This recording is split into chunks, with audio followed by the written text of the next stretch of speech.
Okay, everybody done bones in lab? Yeah. Good. We'll get right through this quickly. Okay, skeletal system.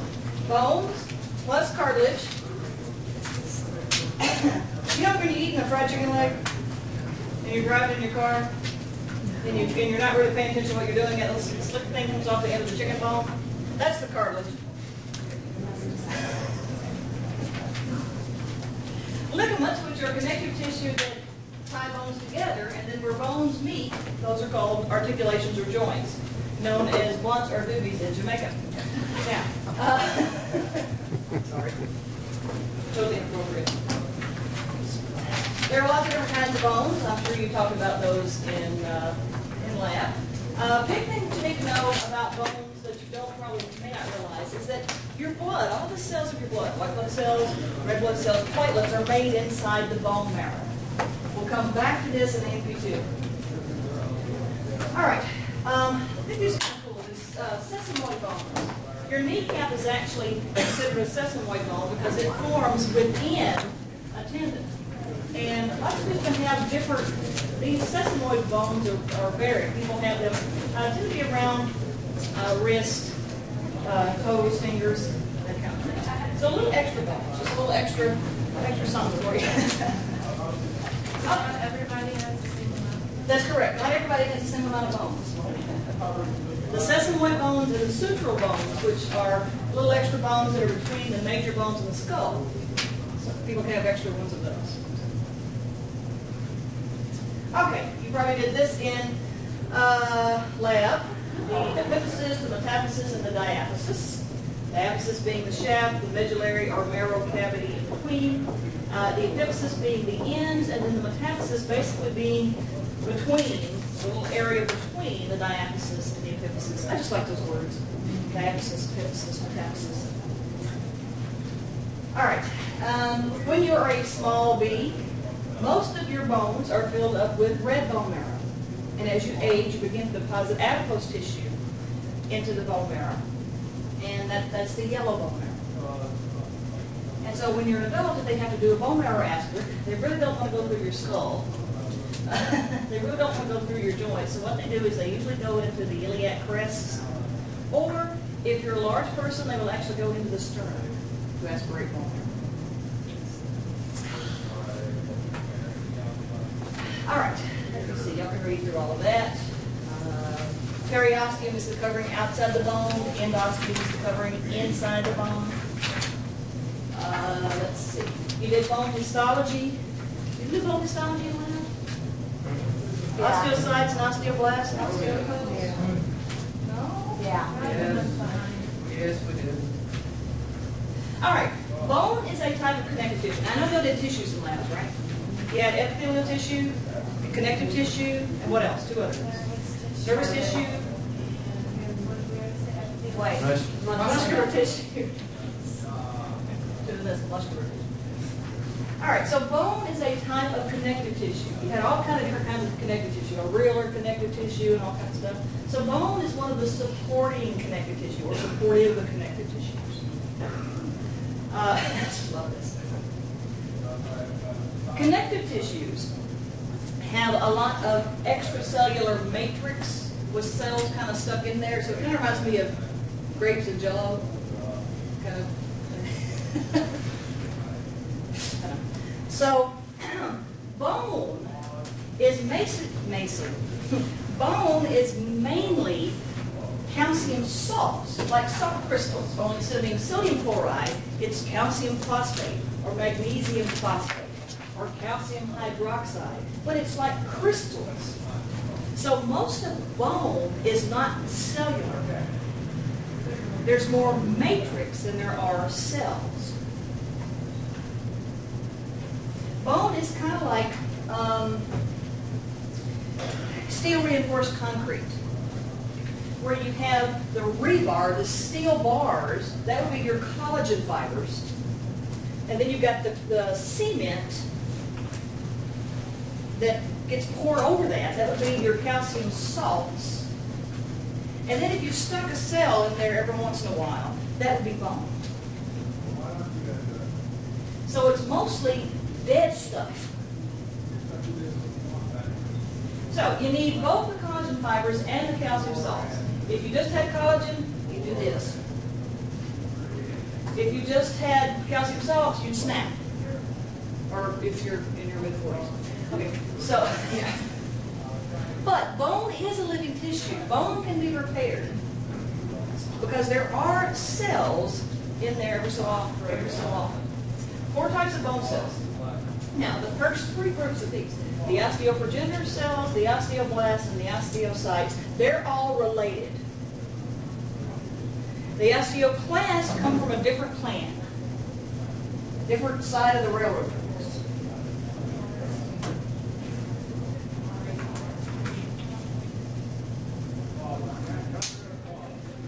All right, the osteoprogenitor cells are basically a type of stem cell or mesenchymal cell, an embryonic cell. Osteoprogenitors divide to produce osteoblasts.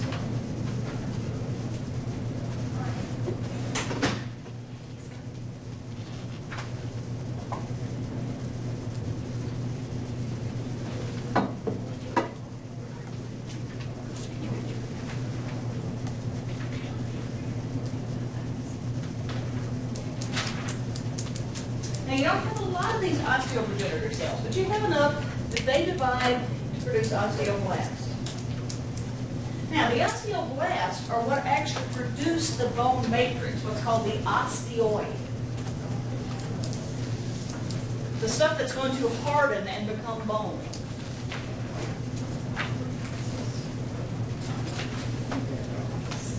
You can kind of think of them as laying down the rebar. You're going to pour concrete, like a concrete driveway, you put that rebar mesh, you know what I'm talking about, right? That stuff gets rusted, that rebar mesh. So that's what the osteoblast is. The way I think about it is blasts build bone.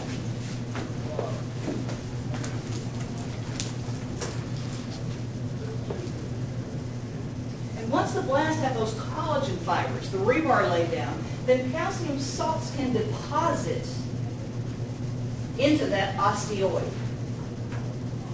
And once the osteoid becomes ossified, then you have bone.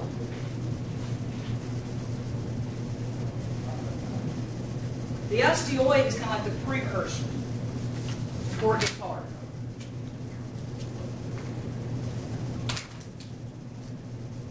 Okay? So, osteoprogenitor cells make osteoblasts. Osteoblasts basically build bone. They lay the foundation for calcium salts to deposit to make the hard bone. Now, what happens though is the osteoblasts, they wall themselves in. They secrete a bunch of collagen fibers and then calcium salts start to deposit, and they basically get locked into their spots. Once they get surrounded by bone matrix, ossified bone matrix, they become osteocytes.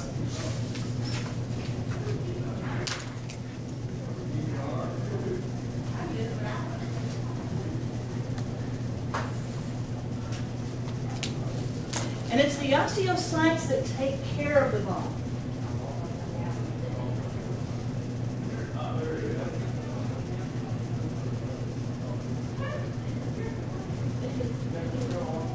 They maintain the matrix. They take care of things. They make sure that everything is like it should be.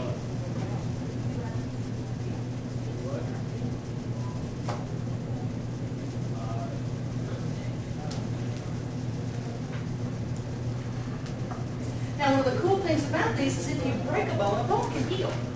Concrete can't heal. But a bone can heal, and it's very unusual. These osteocytes, if you say break a bone and you actually release one of those osteocytes, you break it out of its little prism, it can actually unmature into an osteoblast to help rebuild the bone. In fact, sometimes if necessary, these guys can go all the way back to make osteoprogenitor cells. So that's a very unusual trait. To be able to back up in your maturation process. It's kind of like the Curious Case of Benjamin Button. Yeah. What an awesome movie. It was awesome. It was long, but it was awesome. but they made a lot of that movie Where I Live, so I recognize some of the places. And then New Orleans and on the North Shore. Okay, so osteoprogenitor cells make osteoblast. They lay down the matrix. Calcium salts deposit in the matrix. They become osteocytes. If you break the bone, it can go backwards. Basically repair.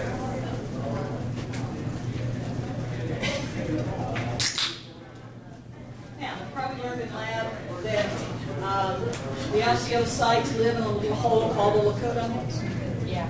And they have little cell processes, and so you have little cracks in the bone called canaliculi. That's another word. It makes me think of Italian dessert.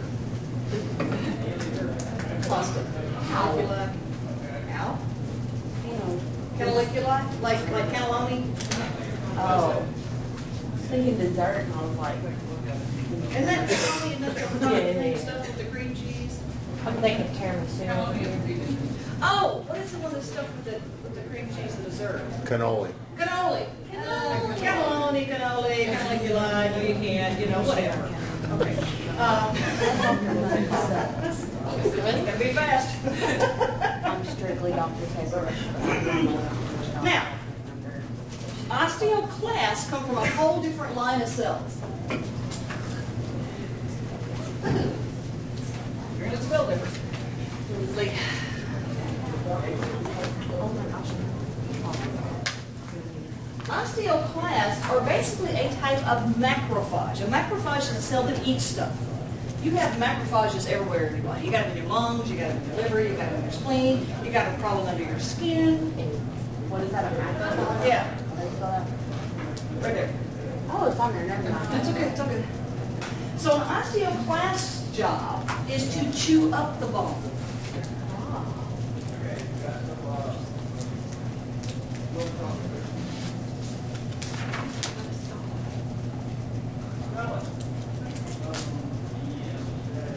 So blast fill, sites care, clast chew.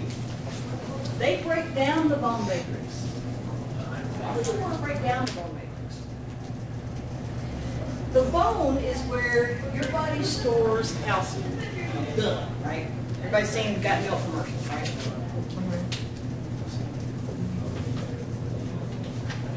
So obviously calcium makes the bone hard, it makes the teeth hard. But you also need calcium ions dissolved in your body fluid.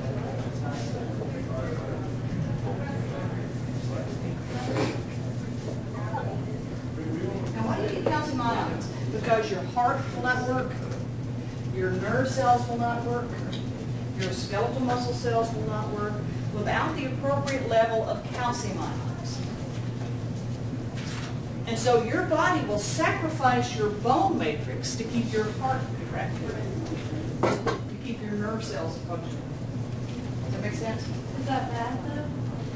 Well, if you're not taking in enough calcium, yes, because you'll become osteoporotic. Exactly. But over the short term, it's more important to keep the heart pumping than worrying about a bone being a little bit weak. Make sense? So you have to have calcium, you have to have osteoclasts that if your calcium ion level begins to drop, you then start to chew up the bone and release some calcium ions into the body fluids. Does that make sense? Your blood will not clot without calcium ions. Calcium does all kinds of stuff. But the critical thing is that muscle cells and nerve cells have to have it to function.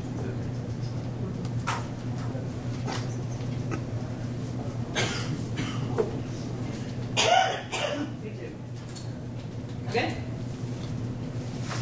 All right. Now, in lab, you talked about compact bone versus spongy bone. Yes. I remember these. Yeah. Both of them have lamella, lacuna, osteocytes, canaliculi. The compact bone was arranged in the osseons, whereas the spongy bone was arranged in the trabeculae. Right? The little spider-looking things.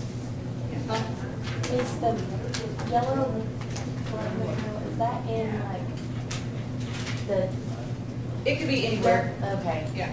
dialysis or something? Diaphysis? Yeah, that. Yeah. Yeah. If you look back at this diagram,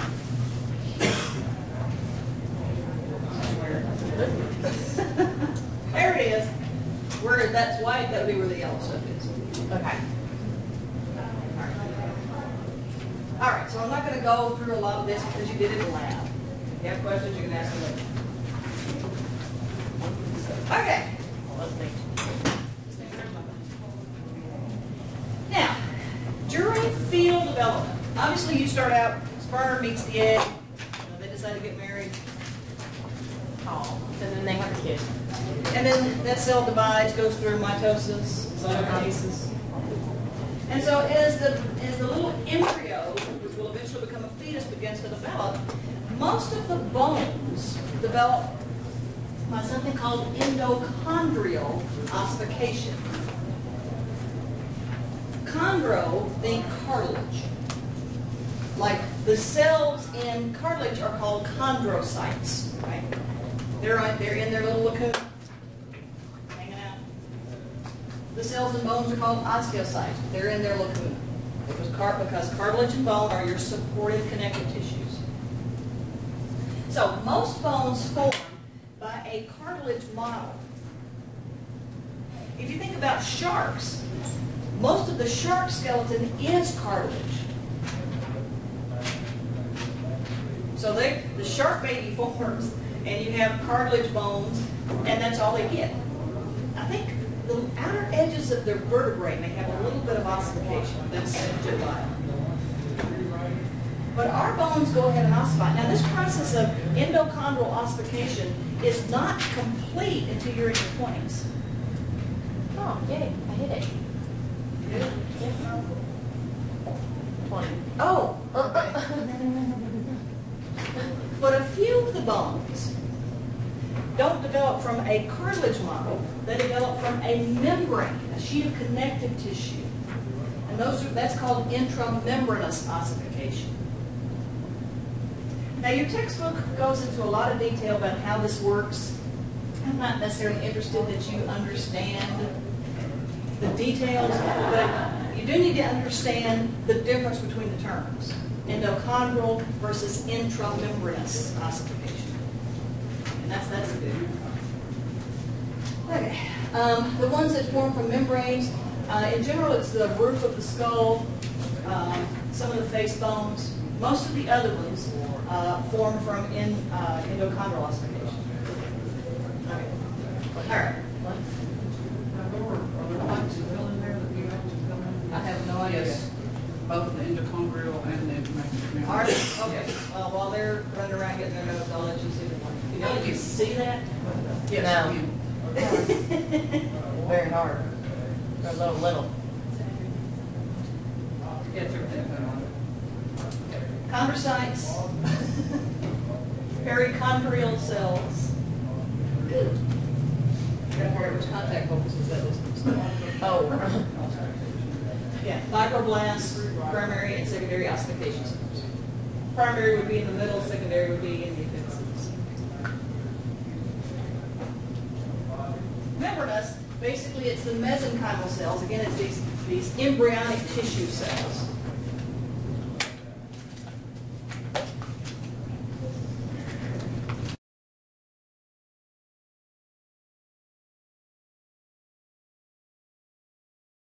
Gotta add some more stuff.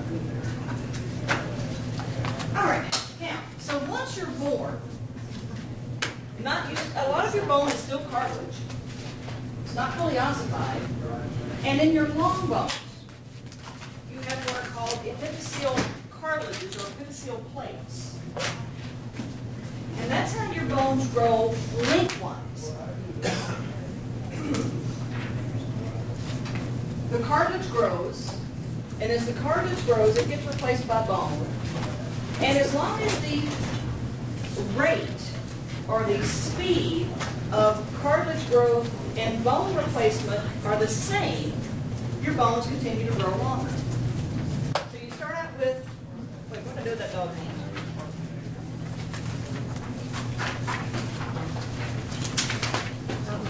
Really? Okay.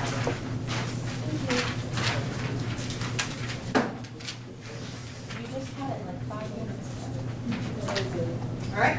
So you've got, at each end of this long bone, you've got a plate of cartilage, right? so what happens is the cartilage grows at each end.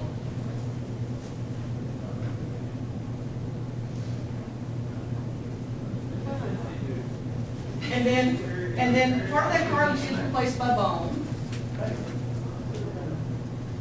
And the bone eventually keeps getting longer and longer and longer. Now, this is what happens during puberty. Now, this is a form of endochondral ossification. So not only do you have most of your bones start out as cartilage, but even after you're born, your long bones continue to grow in length by endochondral ossification. Endochondral ossification. You can't say it. And so, more cartilage is made, some of the cartilage gets replaced by bone, more cartilage is made, some of the cartilage gets replaced by bone, and the bone gets smaller. Endochondral ossification. Go to the next slide. Oh, it is. Now, once puberty hits, the rate at which bone replaces the cartilage speeds up. And so the cartilage can't keep up. And at some point, all of the cartilage in the epiphyseal plates get replaced by bone, and they become epiphyseal lines. And you don't grow any taller.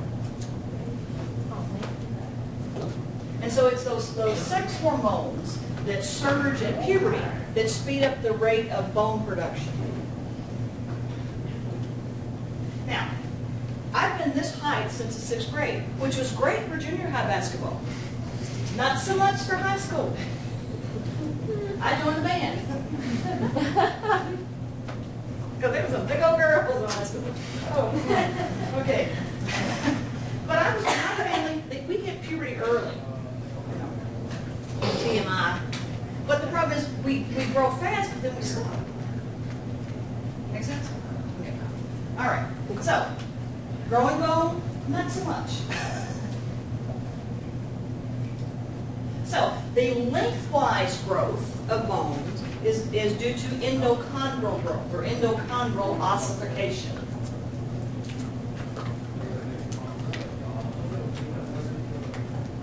Now, these are just some cool. This is a younger person because it still looks like the top of this bone. This happens to be the femur. This is the tibia. It looks like the top of the tibia is cracked off, right? Mm-hmm. It's not cracked off, but that's still the epiphyseal plate. Stop saying that right.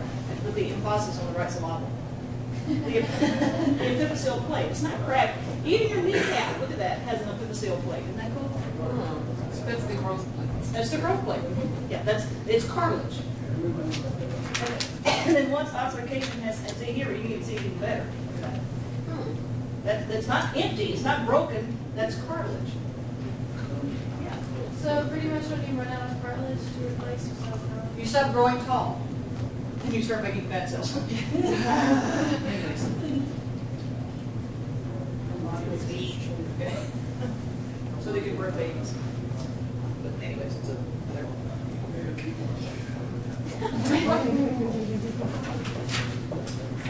Okay, so, you got blanks on this? Yeah. Okay. Now it's not like No. No? Okay. And I love this picture. This is another cool one too. I mean, look at this. Here are your what are these called? Phalanges. No, these are phalanges. Metacarpals, right? Yeah. Okay. Yeah. So these aren't your fingers. This is the palm of your hand, right? Yeah. Okay. Your carpals, metacarpals, phalanges. Right. So these are long bones. Even though they're not real long, they're still long bones. And so they each have their epiphyseal plates. And then this would be the hand of a child. This would be the hand of an adult. You're thinking, my gosh, something's broken. No, it's all cartilage, connective tissue. It's all good. No, it's supposed to be like that. Oh, look. This is my bone.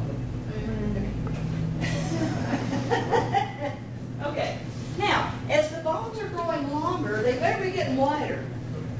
Otherwise, you're going to have little skinny bird bones, right? Now, the deal with a bone, remember that you have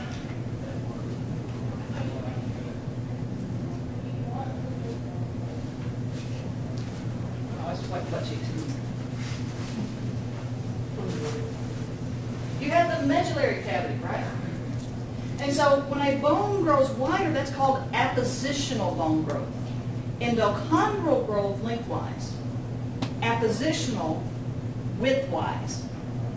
Now the problem is, if you started out with this bone,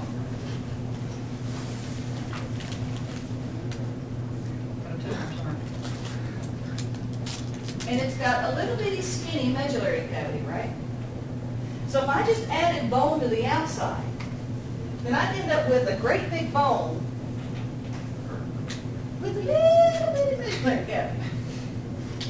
See what I'm saying? So at the same time bone is being added to the outer surface, the osteoclasts are removing bone from the inner surface so that not only does the whole bone get wider, but the actual medullary cavity gets wider. So that the relative thickness of the wall of the bone is about the same.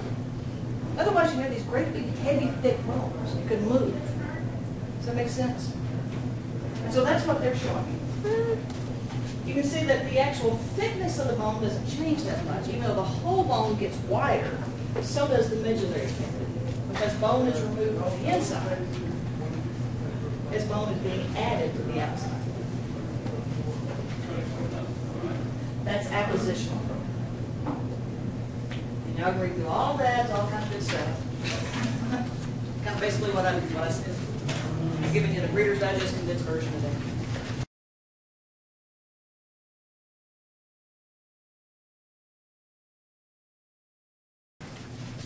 Here's the most important stuff about bone. I have alluded to this a little bit already.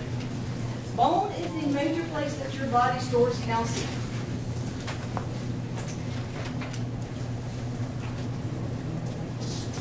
But you must have a certain amount of calcium ions in your bloodstream. In fact, your body is set up to make sure that you have somewhere between 9 and 11 milligrams per deciliter of calcium in your blood and body fluids. You don't want too much, you don't want too little. Now, anybody know what the normal blood sugar level is? Fasting, or at least 2 hours after you've eaten. What glucose level? 90-ish. 90-ish. So somewhere, usually, depending on what textbook you pick up, somewhere between 70 and 110 and 120, something like that, milligrams per deciliter. Now, we already know how important blood sugar is, right? There are 2 hormones that regulate blood sugar, right? Blood glucose. If your blood sugar gets high, what hormone do you produce? Insulin. That brings it back down, right? If your blood sugar gets too low, what hormone do you produce? Glucagon, and that brings it back up, right? Okay. Now, that range is much wider. I mean, as long as your blood sugar is anywhere between 70 and 110, you're happy. Brain's happy, everybody's good, right? This range is much narrower. So that it is much more critical to maintain that narrow range of blood calcium than it even is blood sugar. Now, there are hormones that also control blood calcium. Just like there were 2 hormones that controlled blood glucose, there are hormones that control blood calcium. The first one is called parathyroid hormone.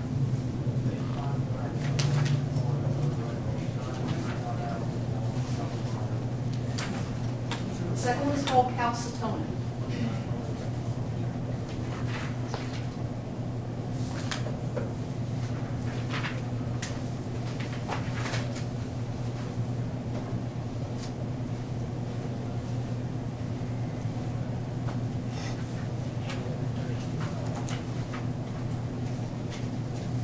The function of calcitonin is to lower. Calcitonin decreases calcium levels.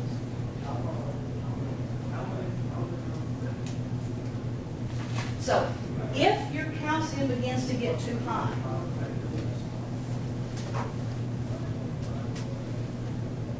If calcium ion levels begin to go up, they get more than 11. If this happens, the body releases calcitonin, that brings it back down. Make sense? Just like if your blood sugar got too high, your body releases insulin to bring it back down, right? Now, this goes up and we bring it back down. What's it called? It's maintaining homeostasis by what kind of mechanism? Negative feedback. Exactly. Okay. Parathyroid does the other thing. If calcium gets too low, your body releases parathyroid hormone, which brings it back up. So the function of parathyroid hormone is to raise blood calcium levels. When do you want calcium to go up? If it's too low. Exactly. All right. Now this is why it's so important. If the calcium level gets too high, the cells can't respond. If it gets too low, they get too aggravated. They're overstimulated. Kind of like anybody got children? Just trick or treating? Sure. Yeah, okay.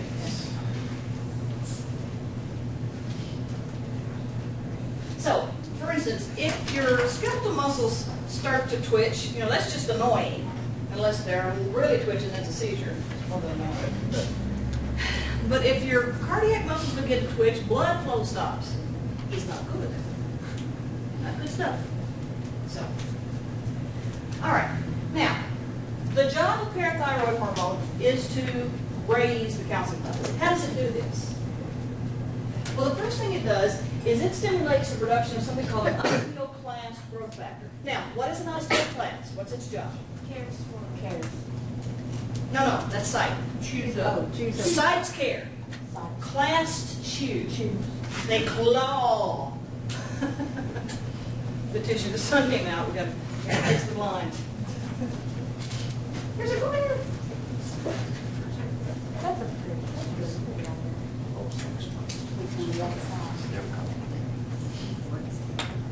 So, parathyroid hormone, its ultimate job is to get the calcium level back up again, right? Okay. So the first thing it's going to do is it's basically going to say, feed the osteoclasts so they'll grow, and they'll chew up more bone. They'll release the calcium into the bloodstream. Calcium levels go up. At the same time, they say to the osteoclast, whoa, don't put the bone right back in there that we just released. So the osteoclast activity speeds up. The osteoblasts, the bone builders, slow down. So more calcium salts are removed from the bone into the bloodstream. Yeah. Then more is taken out than what's going in, and so the amount in the body fluid, in the blood and body fluids goes up. Make sense? Now, another thing that happens is that the parathyroid hormone stimulates the kidneys to produce something called calcitriol. What the heck is calcitriol? Calcitriol is a form of vitamin D.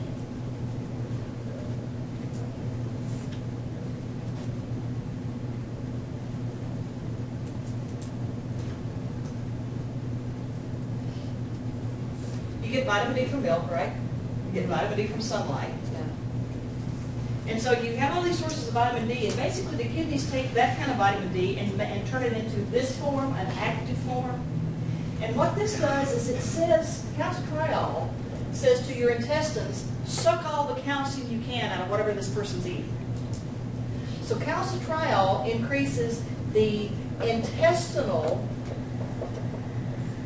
absorption of calcium.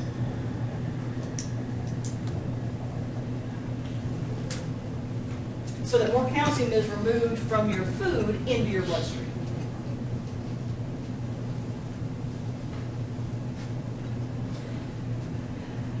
Calcitriol also says to the kidneys, don't pee the calcium out. So it says the kidneys increase the reabsorption of calcium. Any calcium ions that's going into the urine, suck those back into the blood.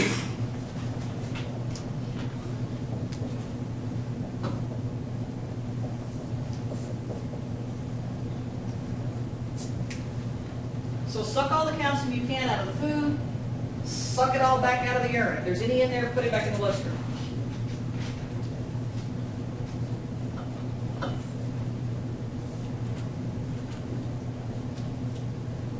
Does that make sense? Make more osteoclasts, slow down the osteoblast, suck all the calcium you can out of the food and the urine. And all of these mechanisms cause the blood level of calcium ions to go back up.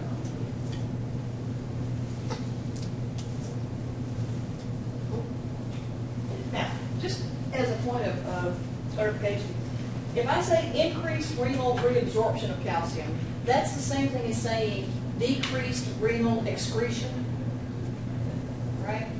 There's two ways to say. So, if I don't know how to write the question. Depends on what I've had to drink. Diet Dr. Pepper versus Mountain Dew. What do you think? Huh? Neither. Neither.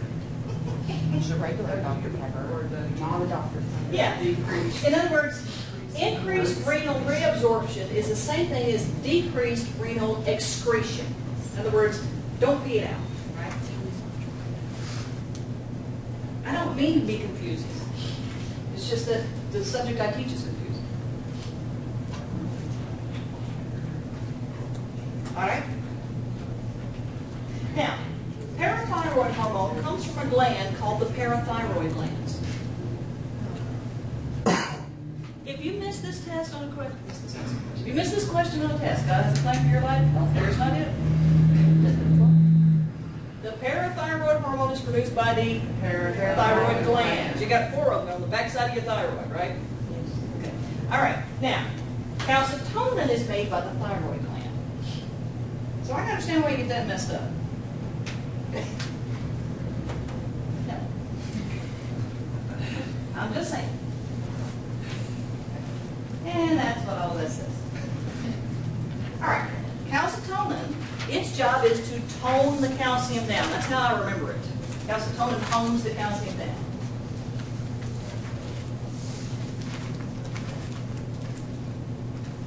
And it basically does the opposite. It says to the osteoclast, stop chewing up the bone. And so the osteoblasts catch up. The osteoclasts slow down. The osteoblasts, they're still doing what they're doing. But they're now able to catch up. And it says to the kidneys, pee out the calcium. It says to the intestines, don't absorb it, poop it out. So calcitonin says, leave it in the bone, and if you've got stuff already there, pee it out, poop it out. Because the calcium level's too high. You're going to have a freaking heart attack, basically. That's a question. How do I have a freaking heart attack? I can see that. All right.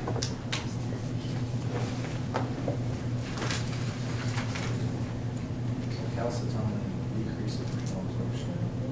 That's right. Calcitonin would decrease renal reabsorption or increase renal excretion, however you want to put it. Calcitonin would decrease intestinal absorption. Okay. It does the opposite of parathyroid.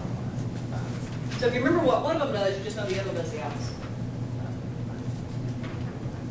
Now, this is one of those things that's really easy to get confused on a test. So, calcitonin tones it down. That's easy to remember, right?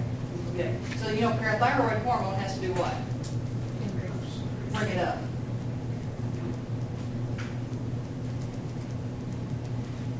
Now, another reason that you have the osteoclasts and the osteoblasts and all of those cells is because your bones, once they're made, they're not static. They're remodeled. We say exercise, particularly ladies, we need to have weight-bearing exercise, right? Because that makes our bones stronger. Your bones respond to stress. When you stress the that stimulates the osteoclasts and the osteoblasts to remodel that bone so that it is stronger in whatever direction it was stressed. The distal portion of your femur, femur's the thigh bone, right? Distal portion, proximal up here, distal down here, right? Basically right there at your knee. Every 4 months, it's brand new. Now, it doesn't happen instantly, but you know, over a 4-month period, it's constantly being remodeled because that's, think about it. Your body, that's if you're walking, that's what's getting stressed. All of your body weight is going right on the top of that tibia, right on the bottom of that finger. Okay, so bone remodeling helps the bones get stronger. It allows us to release calcium into the blood if we need to. So basically, the more you stress the bone, the more collagen, the more mineral salts, bones get stronger. Now, these poor people put their picture up on the internet, and now it's in the middle of my lecture. Now, why is it I said women? Women were supposed to do weight-bearing exercises. Because on average, our bones are smaller. We start out with smaller bones. And we also go through frickin' menopause. Not just menopause, but frickin' menopause. I'm looking so forward to that. Okay. Now, what happens at menopause is the estrogen levels begin to drop. Your osteoblasts, they like estrogen. Estrogen is their friend. And when you stop making estrogen, they say, screw you, we quit. So they stop working. They don't work as much. Well, the osteoclasts, they're still partying. They're still chewing up bone. And so as your estrogen levels drop, the osteoclasts are still working, the osteoblasts are retired, and you begin to lose bone mineral. So more bone is removed than is being replaced, and your bones get weaker. And you can develop osteoporosis. Premenopausal, postmenopausal. So, ladies, and it's too late for me. Well, No, it's not. Well, what they're saying is in your 20s and 30s, that's when you need to develop your bone stores. Okay? Because as you age, your body gets less and less efficient at storing calcium. Cool, I'll just go with ball. Yeah, that's right. That's right. So, but see, that's why I figure being overweight is more weight-bearing exercise. Besides, it stretches out the wrinkles. Okay, so, all right. So, what happens is, this is normal bone. This would be in the epiphyseal, right, where the spongy bone is. Yeah, look at this. This is not good. And so they say you get shorter as you age. It's because you get compression fractures in your vertebrae. And they say, Grandma fell and broke her hip. No, she didn't. Her hip broke and she fell. Yeah. She went, oh God. That's what happens because you got an osteoporotic hip that it fell over and broke and she wasn't racing. Yeah. Grandma didn't fall and break her hip. The hip snapped. She just took a step and went.